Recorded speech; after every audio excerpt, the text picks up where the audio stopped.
Hey, welcome to The Explainer. Today, we're going to talk about something we all go through, that journey of taking a tiny little thought, just a spark, and turning it into something real, something true. It's really the heart of building an authentic self. So let me ask you something. Think about it. Where do your ideas actually come from? Do they just pop into your head all perfect and ready to go? And maybe the bigger question is just having an idea enough? Well, the wisdom we're diving into today says absolutely not. An idea, that's just the starting line. And this simple line really captures it all. An idea is born in silence, grows through friendly talk. You see, that little verse? It's the key. It tells us that an idea isn't some static thing. It's alive.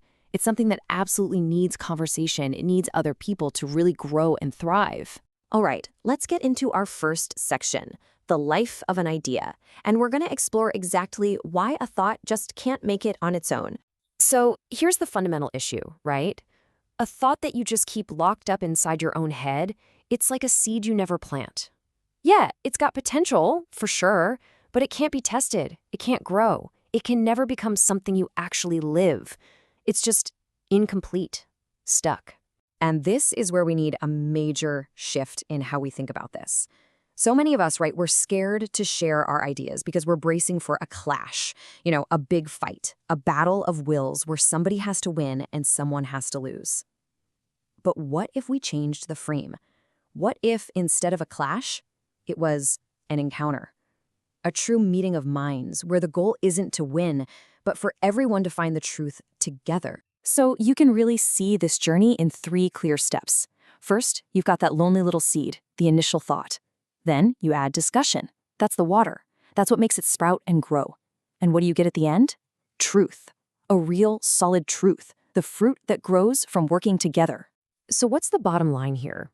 Our thoughts need an echo. They have to bounce off other people, be heard in different tones, to really find their final shape.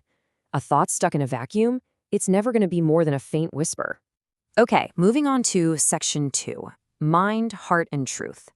This is all about finding that delicate balance on our path towards what is absolute. We basically have 2 ways of understanding the world around us. On one hand, you've got the objective stuff, science, data, things our rational mind can grab onto. But then there's this other path, the subjective world of art, of soul, of things that you feel with your intuitive heart. And this is so important. It's not about picking one over the other. It's all about balance. Think of it like this. Science sharpens the mind, makes things clear. Art softens the heart, gives us meaning and empathy. You absolutely need both to see the whole picture. So, where are these 2 paths taking us? Well, the sources we're looking at suggest they're both pointing to the same place, the absolute. Now, what's that? It's basically an ultimate truth, something bigger than just logic and bigger than just emotion. It's the destination that both our mind and our heart are really searching for. Okay, so that sounds great, but how do we actually do that? How do we walk this balanced path in our everyday lives? The source gives us this really simple 3-part formula. Produce, reflect, pray. So produce, get your hands dirty, engage with the world. Reflect, use your mind, analyze things. And pray, connect with your heart, reach out to that higher source. All right, section 3, this is where it gets really personal. Forging a real identity. We're moving from just knowing things to actually living them. I love this metaphor. It's so perfect for this. Knowledge is the map. Super important, right? It shows you where to go. But living, that's the path. That's the actual walking, the journey you have to take one step at a time. A map is useless if you never leave your house. Just look at the difference here. Creating a virtual identity, it's effortless. You click a button, type a bio, and you're done. But building an authentic self, whoa, that takes real work. It takes effort. It takes patience. It takes sincerity. It's not a click. It's a lifelong commitment. Wow. Build your essence, not your shadow. That hits hard, doesn't it? Because all that stuff, our online profiles, our public image, that's just the shadow. The real work, the important work, is building our essence. That solid, true thing at our core that doesn't change no matter who's looking. So here's the ultimate test. It all comes down to consistency. Ask yourself this, are you the same person when you're all alone as you are when you're in a crowd? Because that integrity, that consistency, that's the real sign of an authentic self. And that brings us to our final section, the self and the source.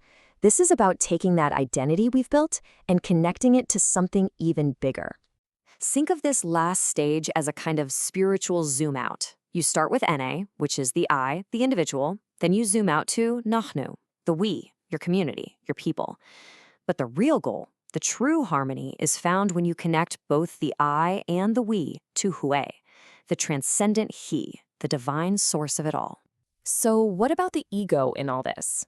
It's easy to think of it as the bad guy, but it's not. It's a tool. It's basically a reflection. If you point it toward truth, it becomes a perfect mirror, showing what's real.